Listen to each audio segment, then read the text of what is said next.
शांती. आज आहे 30/1/2024 ची मुरली. महावाक्य आहे, गोड मुलांनो, आता तुमची सुनावणी होते. बाबा तुम्हाला दुःखातून काढून सुखामध्ये घेऊन जातात. आता तुम्हा सर्वांची वानप्रस्थ अवस्था आहे. परत घरी जायचे आहे. प्रश्न आहे, प्रत्येक मुलाला सदा योगयुक्त राहणे तथा श्रीमतावर चालण्याची आज्ञा वारंवार का दिली जाते? उत्तर आहे, कारण आता अंतिम विनाशाचे दृश्य समोर आहे. करोडो मनुष्य मरतील, नैसर्गिक आपदा येतील. त्यावेळी स्थिती एकरस राहावी. सर्व दृश्य बघत असताना देखील मिरुआ मौत मलू का शिकार असा अनुभव व्हावा. त्यासाठी योगयुक्त बनावे लागेल.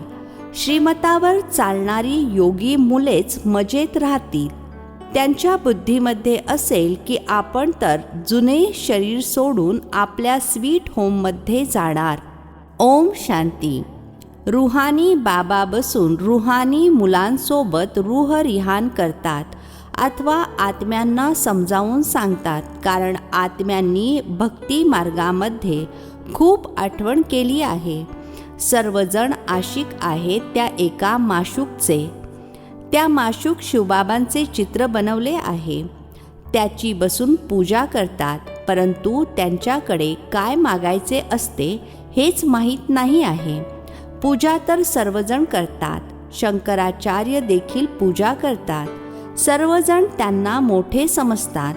भले धर्मस्थापक आहेत, परंतु ते देखील पुनर्जन्म घेत घेत खाली उतरतात. आता सर्वजण शेवटच्या जन्मामध्ये येऊन पोहोचले आहेत. बाबा म्हणतात, तुम्हा लहान थोर सर्वांची वानप्रस्थ अवस्था आहे. मी तुम्हा सर्वांना परत घेऊन जातो. मला बोलावतात की पतित दुनियेमध्ये या. किती मान ठेवतात. पतित दुनिया परक्या राज्यामध्ये या. जरूर दुःखी असणार तेव्हाच तर बोलावतील. गायन आहे, दुःख हरता सुख करता. तर जरूर घाणेरड्या जुन्या दुनियेमध्ये जुन्या शरीरामध्ये यावे लागेल. ते देखील तमोप्रधान शरीरामध्ये. सतोप्रधान दुनियेमध्ये माझी कोणीही आठवण करत नाही. ड्रामा अनुसार मी सर्वांना सुखी बनवतो. बुद्धीने विचार करायचा आहे की सतयुगामध्ये जरूर आदी सनातन देवी देवता धर्म असेल. इतर सत्संगामध्ये तर फक्त शास्त्र वाचता वाचता खाली उतरत जातात. दलदलीमध्ये पडणारे दुःखी होतात. हे आहेच दुःखधाम. ते आहे सुखधाम. बाबा किती सोपे करून समजावून सांगतात, कारण बिचाऱ्या अबला काहीच जाणत नाहीत. कोणालाही हे माहीत नाही आहे की पुन्हा परत देखील जायचे आहे का कायमचे पुनर्जन्म घेतच राहायचे आहे. आता तर सगळ्या धर्माचे आहेत. सर्वात आधी स्वर्ग होता, तर एकच धर्म होता. पूर्ण चक्र तुमच्या बुद्धीमध्ये आहे. आणखी कोणाच्या बुद्धीमध्ये या गोष्टी राहू शकणार नाहीत. ते तर कल्पाचे आयुर्मान लाखो वर्षाचे आहे असे म्हणतात. याला म्हटले जाते घनघोर अंधार. ज्ञान आहे लख प्रकाश. आता तुम्हा मुलांच्या बुद्धीमध्ये प्रकाश आहे. तुम्ही कोणत्याही मंदिर इत्यादी ठिकाणी गेला तर तुम्ही म्हणाल, आम्ही शिवबाबांकडे जातो. हे लक्ष्मी नारायण आम्ही बनतो. या गोष्टी इतर सत्संगामध्ये नसतात. या सर्व आहेत भक्ती मार्गाच्या गोष्टी. आता तुम्ही रचता आणि रचनेच्या आदी मध्य अंताला जाणता. ऋषी मुनी इत्यादी म्हणत होते, आम्ही जाणत नाही. तुम्ही देखील आधी जाणत नव्हता. यावेळी साऱ्या विश्वामध्ये भक्ती आहे. ही आहे जुनी दुनिया. किती खंडीभर मनुष्य आहेत. सतयुग नवीन दुनियेमध्ये तर एकच अद्वैत धर्म होता. नंतर होतो द्वैत धर्म. अनेक धर्मांमध्ये टाळ्या वाजत राहतात. सर्वांची एकमेकांमध्ये खिटपीट आहे. ड्रामा अनुसार त्यांची पॉलिसी अर्थात धोरणच असे आहे.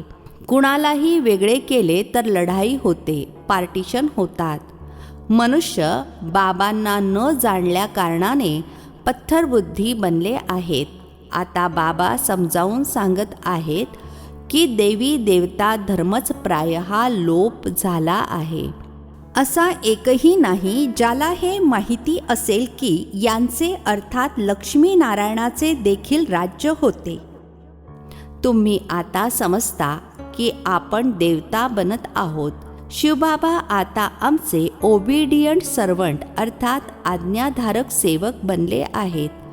मोठ्या व्यक्ती नेहमी चिठ्ठी लिहितात तेव्हा खाली लिहितात ओबिडियंट सर्वंट. बाबा देखील म्हणतात मी ओबिडियंट सर्वंट आहे. तर दादा अर्थात ब्रह्मा बाबा देखील म्हणतात मी ओबिडियंट सर्वंट आहे. मी पुन्हा 5000 वर्षांनंतर प्रत्येक कल्पाच्या पुरुषोत्तम संगम युगामध्ये येतो. मुलांची येऊन सेवा करतो. मला म्हणतात दूर देश के रहने वाला. याचा देखील अर्थ जाणत नाहीत. इतकी शास्त्रे इत्यादींचे अध्ययन करतात परंतु अर्थ समजत नाहीत. बाबा येऊन सर्व वेद शास्त्रांचे सार समजावून सांगतात. तुम्ही मुले जाणता की यावेळेस रावण राज्य आहे.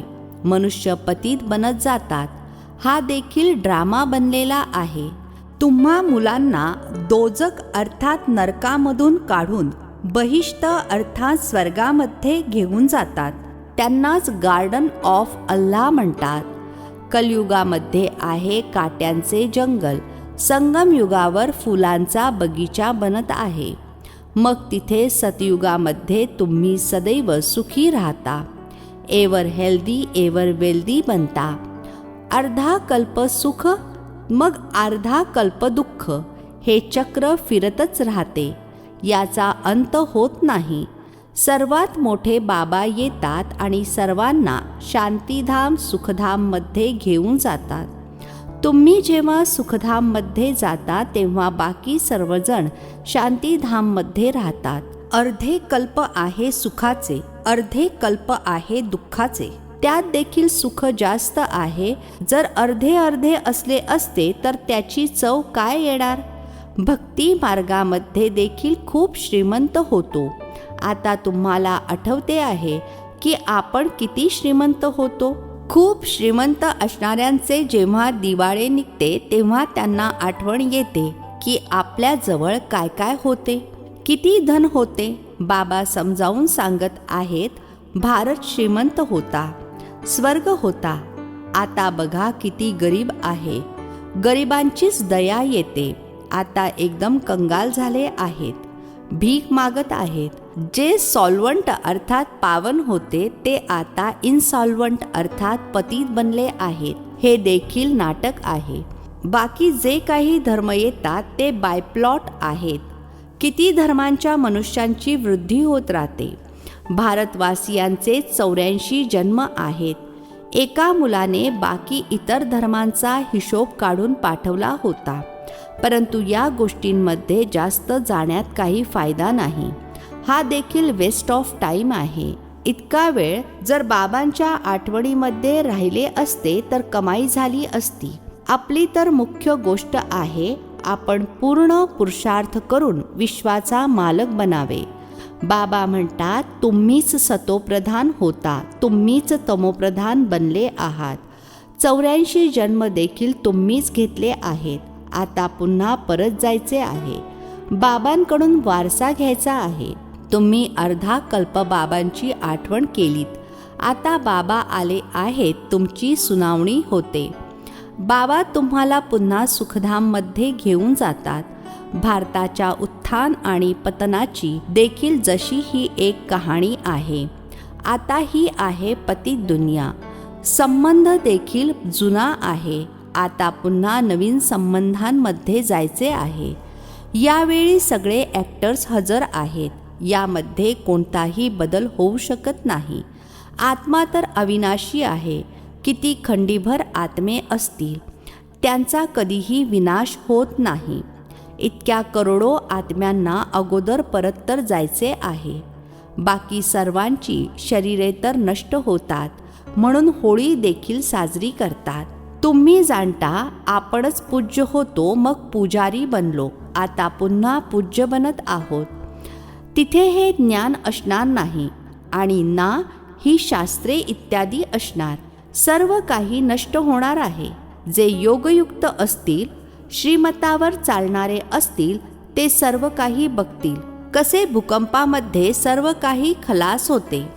वर्तमानपत्रात देखील येते कशी गावेच्या गावे नष्ट होतात. पूर्वी मुंबई एवढी नव्हती. समुद्राला सुकवले आहे, पुन्हा समुद्र होणार. ही घरे इत्यादी काहीच राहणार नाही. सतयुगामध्ये गोड्या पाण्यावर महाल असणार, खाऱ्या पाण्यावर नसतात. तर मग हे काहीच राहणार नाही. समुद्राची एकच लाट येईल आणि सर्व काही खलास होईल. खूप उपद्रव होईल. करोडोंनी मनुष्य मरतील. धान्य कुठून येणार? ती लोक देखील समजतात की संकटे येणार आहेत. मनुष्य मरतील तेव्हा जे योगयुक्त असतील ते त्यावेळी मजेत राहतील. मिरवा, मोत, मलुका, शिकार. बर्फवृष्टी झाल्याने पुष्कळ मनुष्य मरतात.